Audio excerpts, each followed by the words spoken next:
Welcome back, everybody.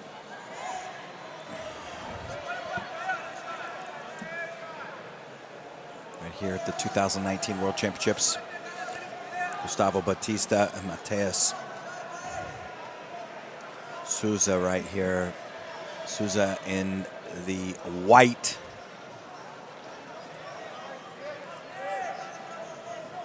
Spirandeli.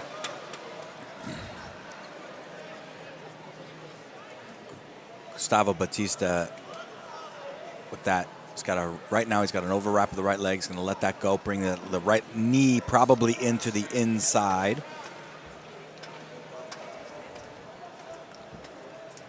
All right, comes right up with it. Keeps the leg over the top, uses it to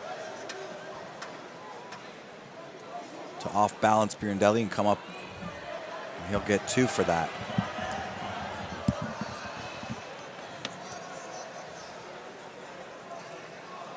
Spirandeli would love to get that far, either the leg or the far sleeve. Batista.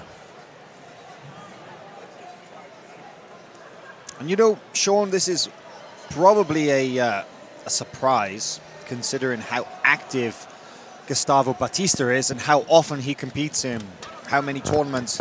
But I believe this is actually the first time at black belt that these two have competed against each other. And you know why? Because they're former teammates. There we go. So Gustavo Batista was the first to leave. He moved on to Atos, and then Matheus Spirandeli later joining Alliance, but both of them originally from the same stable, and that was NS Brotherhood, Leandro Lowe's team there in Sao Paulo.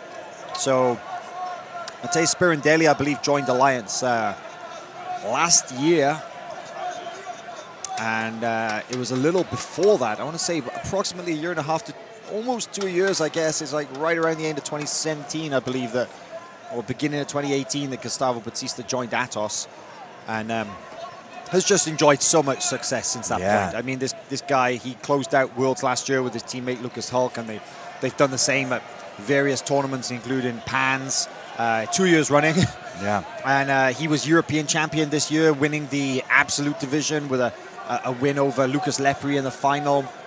Closed out the heavyweight division with his teammate Kainan Duarte. Not a lot that he hasn't done, to be honest with you. He's one of the most consistent competitors in the sport, and especially in the middle heavyweight division, I feel. Gustavo Batista is incredible. You rarely see him out of position. Yeah. You rarely see him in any kind of trouble. Yeah, it's true. Andre Galvao once actually described him to me. He's like, he was telling me the difference between Gustavo Batista and Kainan Duarte. And apparently Kainan competes heavyweight division. He's the big, strong guy, explosive, you know, a strong dude. He's kind of like got a good like couple of bursts in him in a match, but he needs to take it easy, careful that he doesn't, you know, expend the energy too soon. Because apparently Gustavo Batista is the opposite. A slow starter, and yet he's the train, the locomotive that just keeps picking up speed and just keeps rolling on. And the deeper into the match it goes, the harder he gets and the more difficult it is to slow him down. Yeah, yesterday I said, you know, I said this guy is a real impressive, and it's exactly what I was thinking too. Is he doesn't use these really explosive movements, but he is super productive.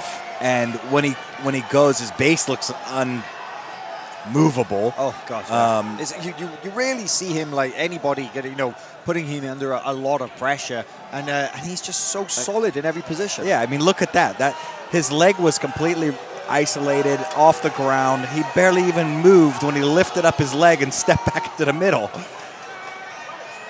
So it's interesting that these guys, obviously, they know each other well, you know, having trained and competed alongside each other, and now with the changing landscape of the teams, and now representing Alliance and Atos, the two big powerhouses in the sports. It's interesting to see how things are kind of how things are taking place here on the mat, because it's when you know each other so well, it's actually sometimes difficult to really get anything going, because the guy shuts it down before you've even put it into place. Right, yep. And again, just a little reminder, if you're wondering what all that noise and commotion is in the arena right now, Otavio Souza and Jamie Canuto are going at it in the middleweight quarterfinal over on the other mat. Batista has a very good knee cut towards his right side. Let's see if he's trying to get over to that right side.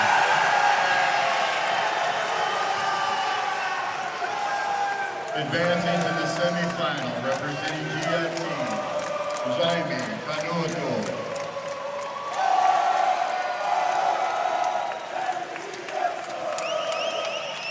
Well, Batista just really, his grips and his base are just so solid in this position. He's like a lump of granite. I know.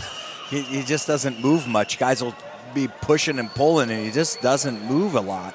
And if he moves, he seems to recover back to the same position very well. Spirandeli trying to get underneath him now. And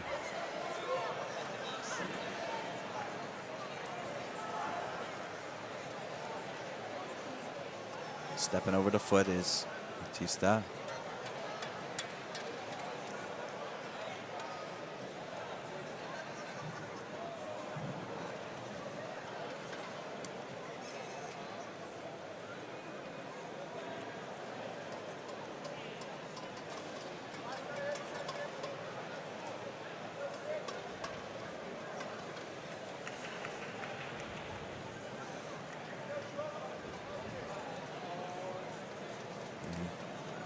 Back at it we go. Spirandeli with that right grip on the pants, trying to thread his right foot through the middle.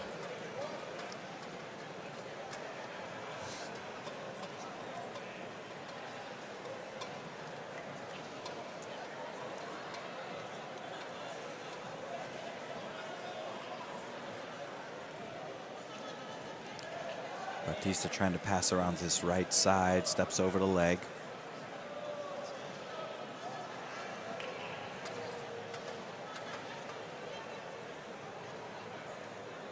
Spirandeli with that, trying to still pummel the right foot underneath. Oh, now Batista got that leg momentarily by and created a small opportunity, but Spirandeli still trying to lift and pummel the right foot under and through.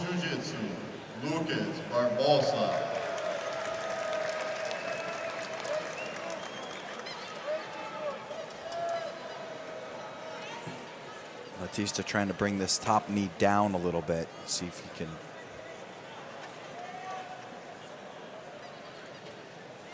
There, he's trying to get around to the right now. He's got the knee collapse a little bit more, but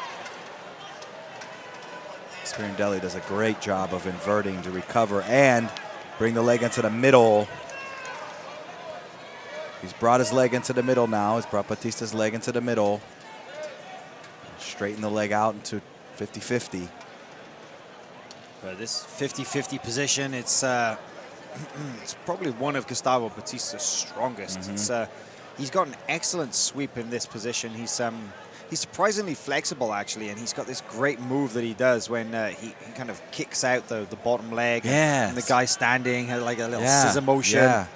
We've seen him hit that in some crucial situations. So trying to take him into the 50-50 is, well, it's a bold move, shall we say.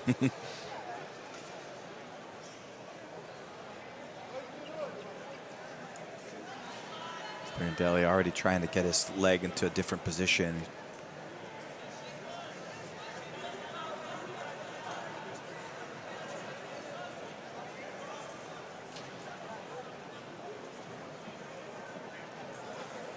Batista up 2-0.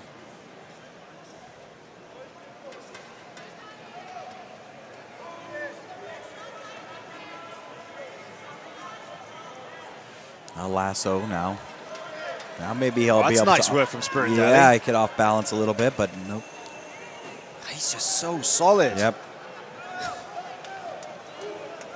Spirandeli back to the guard, but still has that lasso. But now Batista got a little free, but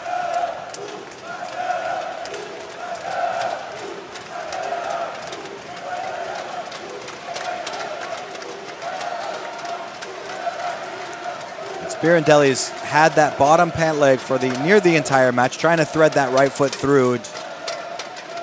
Batista's been shutting it down very well.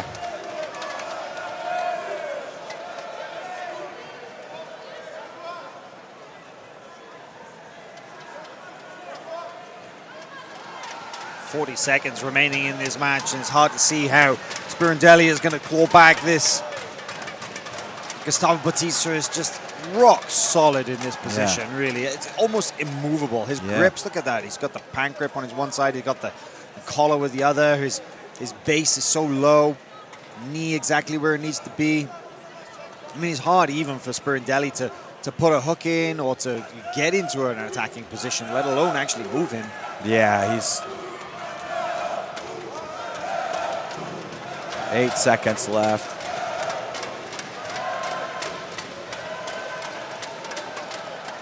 That's gonna do it. There it is, 2-0 for Gustavo Batista in that middle heavy quarterfinal.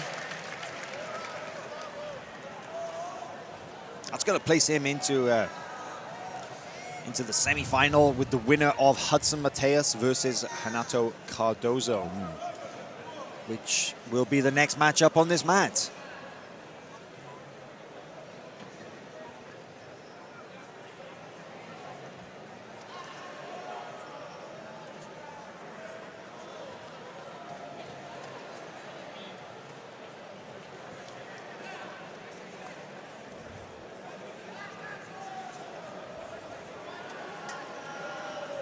On mat 2, advancing to the semi-final match, There is your winner, Gustavo Batista of Atos. Jiu-Jitsu.